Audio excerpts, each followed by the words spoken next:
From the campus of Volunteer State Community College, this is Inside Politics. Hi, and welcome to Inside Politics. I'm Grady Eades, substituting for Nancy Hoskins. We are nearing the end of this year's General Assembly. There have already been some major pieces of legislation forwarded on to the governor for his signature. But the budget for the fiscal year 2009-2010 is still not finalized.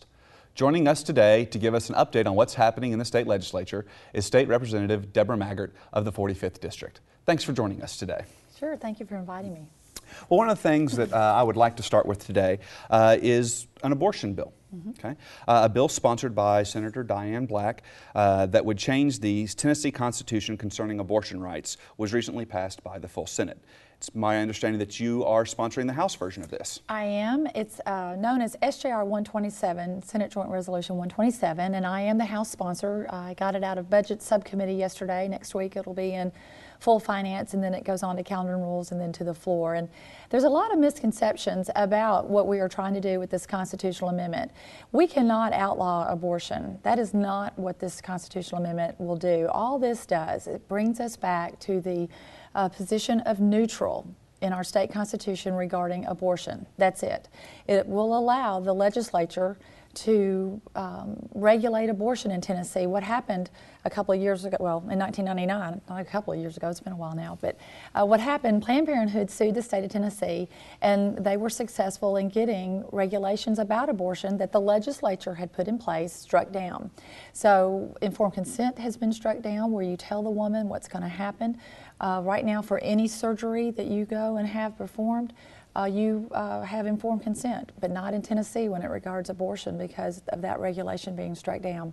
So we also want to make sure the regulation of making sure that second trimester abortions are performed in a licensed hospital. We want to put that back in the code. So that is all we're trying to do, is make sure that the legislature, because we are elected by the people of Tennessee to do these types of things, that we are able to regulate abortion in Tennessee. We are not trying to make it illegal. We are not trying to outlaw it, because we cannot do that. We are only trying to regulate it within constitutional limits.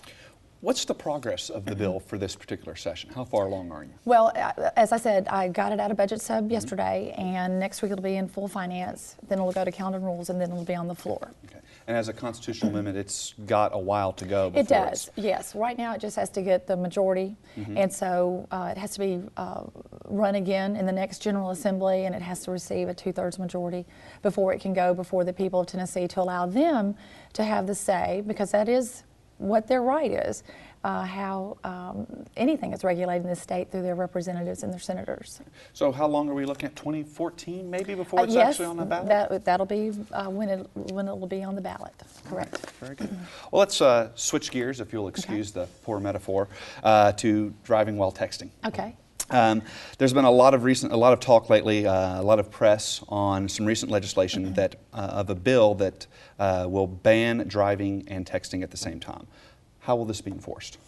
Well, that's been a question that a lot of people had about that bill. I know that a couple of years ago this bill was before us, and it didn't make it out of subcommittee because of the concern about how it would actually be enforced. But what we actually did when we passed this measure, I think it was last week, we are clarifying that texting is not just distracted driving. You know, a lot of people thought, well, this is already included under distracted driving, and you know, a lot of people, we all thought that, but we learned that we needed to actually clarify that it isn't. So now it is a separate offense, texting while driving. So this does not qualify under the distracted driving laws? Well, it's not clear if it does. Okay. So now it's clear. Interesting. So we've clarified that. Well, let me ask this sidebar question. As far as distracted driving, texting while driving, are cell phones, is it still legal to talk on a cell phone? It's still legal to talk on your cell phone. That is still legal. So. Well, I guess the follow-up then is recent research has shown that talking on the cell phone while driving is akin to being intoxicated while driving. So why is cell phone talking on the phone still legal and texting is not? Well, I can tell you it was hard enough getting the texting bill passed. I mean, as I said, we have had that bill before us a couple of times. And it never made it out of subcommittee. So, you know, things in our legislature, sometimes you have to take baby steps before you start running the race. So I don't think we're going down that path to outlaw cell phone usage. I have not heard of anyone presenting that idea. I don't think that would get very far because it took us a while to ban texting. So. Okay. Well, along the same lines, talking about driving, let's talk about the open container bill for just a moment. It's a bill that has been discussed here before, and it's the ban on open containers of alcohol in vehicles, and it failed in 2 different House subcommittees. Does this effectively kill the bill for this session? Well, it does. It sure does. This is another one of those bills that have traditionally, it's had a hard time getting off the ground. The unfortunate thing about that bill, besides the fact that it would cut down on drinking and driving, I mean, we all, I believe, recognize that. But the other thing, if we don't pass that bill, you know, we lose $13 million in funds that could be used for roads. Now, we still get the $13 million and it's used in the governor's highway safety office and that sort of thing, you know, where you hear the public service announcements about, you know, don't drink and drive or wear your safety belt or whatever. But, you know, right now, and those things are important. I'm not saying those things are not important, but right now, you know, it would be nice if we were able to access those dollars for roads. Why do you think that it's had such a hard time passing? You know, I don't know. I have always supported that bill, and that's a bill that I've always thought was really important. It's always been a little frustrating to me that we can't get it off the ground. You know, I know that, you know, some people say that people like, you know, being able to go to a UT football game and they've got a designated driver and they can, you know, have a great time while they're driving to the game. I mean, I've heard that excuse before, but you know, the way it is right now, you know, you've got people in a vehicle drinking and they just hand the bottle off. That's why it's called the pass the bottle bill. You know, they just pass the bottle off to someone else and say, who, me, officer? I wasn't doing that, you know, and there's somebody in there with it. So, you know, I would like to see us pass that bill, and it's like many other bills. You just have to keep chipping away at it, and eventually, hopefully, we'll have success. Okay. Well, let's continue along with our magic segues, and we'll go from driving with alcohol to alcohol. Okay. Wine sales. We've heard a lot about wine sales in this session. Sure have. Yeah, selling wine in grocery stores and direct shipment of wine to consumers were just 2 of the bills. Are there any changes to how we purchase wine in Tennessee? Well, with the wine and grocery stores bill, that bill is not moving right now. However, I will say this session is the first time since I've been up there, I've actually seen this bill really get some momentum and start to move. And what I think is happening is the public is starting to understand that if they call us enough and send us enough emails and write us enough, that people will start paying attention. And I know that the Grocers Association, they hired a public relations firm and they put on the Red, White, and Food campaign.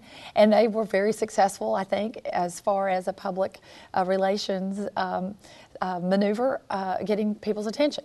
I also know behind the scenes that the wholesalers are starting to figure out that they can also take wine to grocery stores when they take beer to the grocery store. You know, they've already got a truck going to the grocery store with a driver with the beer on it, and it wouldn't take a lot for them to change their business model where they're delivering wine. And so I know that behind the scenes some of the wholesalers are starting to prepare for the day when this bill will pass, and that tells me this bill is getting closer and closer to passing.